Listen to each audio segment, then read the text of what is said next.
You know, a lot has been said about Donald Trump's mental decline, and it's very obvious. I mean, Donald Trump is in mental decline.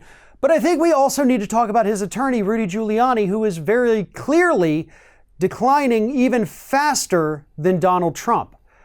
On a recent appearance on Trish Reagan's program on Fox News, Giuliani absolutely went off the deep end and somehow managed to blame this entire Ukraine scandal on Barack Obama. Here it is.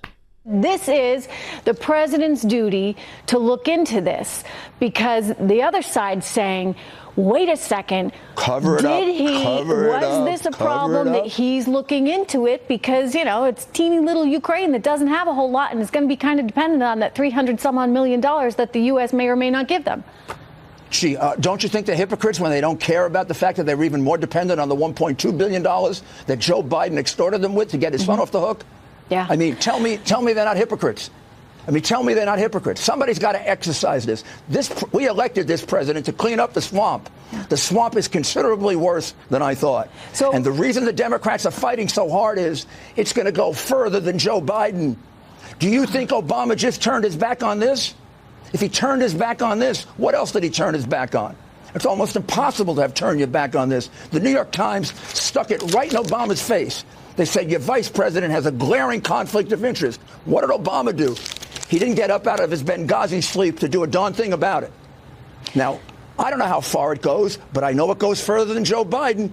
And there may be some of those people there who are obstructing this investigation, the ones who are calling world leaders and telling them not to cooperate with Barr. I don't know. They may have a few problems. Okay, so Rudy Giuliani, clearly little unhinged there, very incoherent, and just all around nutty, I think is a good descriptor for Rudy Giuliani, because nothing he said made any sense. He had nothing to actually back up any of his claims except his own personal notebook that he wrote a couple things in and shoved that in front of the camera for some reason. That doesn't validate anything, Rudy. You could have literally written anything on there and held it up and said, look, see, no, nobody cares about your stupid notes. Nobody. Except Trish Reagan did seem to agree with you a little bit on that. But let's get one thing clear about this entire Ukraine scandal. The president's admitted to it. And I think the idiots on Fox News seem to forget that the president admitted he talked to the Ukraine about Joe Biden. He did. Rudy Giuliani, the idiot in that clip, already tweeted out the text messages that corroborate the whistleblower's story. That's evidence, and it proves the story correct. So I don't know what Giuliani thinks he can accomplish by going out there and repeatedly lying and trying to pin this on Barack Obama. You know, Hillary Clinton mentioned a couple days ago that Donald Trump is just so obsessed with her, and he is, but not as obsessed as he is with Barack Obama. And that is also seen through Rudy Giuliani. And I think the other thing that these people don't seem to understand is that most of us on the left don't want Joe Biden in the race anyway.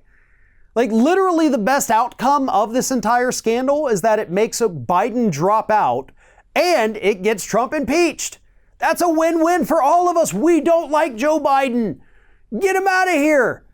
You're not hurting us. You're doing us a favor by going out there and attacking him. You're doing our work for us. So thank you for that, Mr. Giuliani. Unfortunately, we do have to report the truth, and everything he's saying about Joe Biden is a lie. Never at any point has Joe Biden been accused of breaking any laws. And that's the difference. Did he act unethically? Sure. Was there a huge conflict of interest for his son? Possibly. Did Republicans also sign a letter and send it over to Ukraine demanding that they fire that prosecutor? Yeah. The international community was behind Joe Biden on this. It's not the exact same kind of quid pro quo that Donald Trump was trying to do. So again, sure, unethical. You want to investigate it here in the United States? Investigate it. Because this didn't happen on Ukrainian soil. If he did, in fact, try to withhold that funding to protect his son, even though his son wasn't the target of an investigation, which people don't understand, then sure, investigate it here in the United States. Knock yourselves out. Waste another 2.5 years. Go for it. You're not going to find anything. I kind of wish you would because, again, I don't like Joe Biden and I don't want him in the race. But you're going down a dead end here. But Giuliani is going to go all the way to that dead end, and then he's just going to keep going all the way off the cliff. And honestly, based on his performance in that clip right there, I think he's already halfway down the cliff at this point. That guy has very severe mental health problems. He is deteriorating the older he gets. I don't know if it's the alleged alcoholism that he's had over the years, or if it's just old age catching up to him, but whatever it is, Giuliani is not running at 100% up here, and that's only going to hurt Donald Trump in the long run. Thanks for watching, everybody, and don't forget, if you like what you see here, like, comment, share, and subscribe to our channel. And now you can also become a member of Ring of Fire and get exclusive early access to certain Ring of Fire videos all throughout the week. Just click on the little join button right below the video.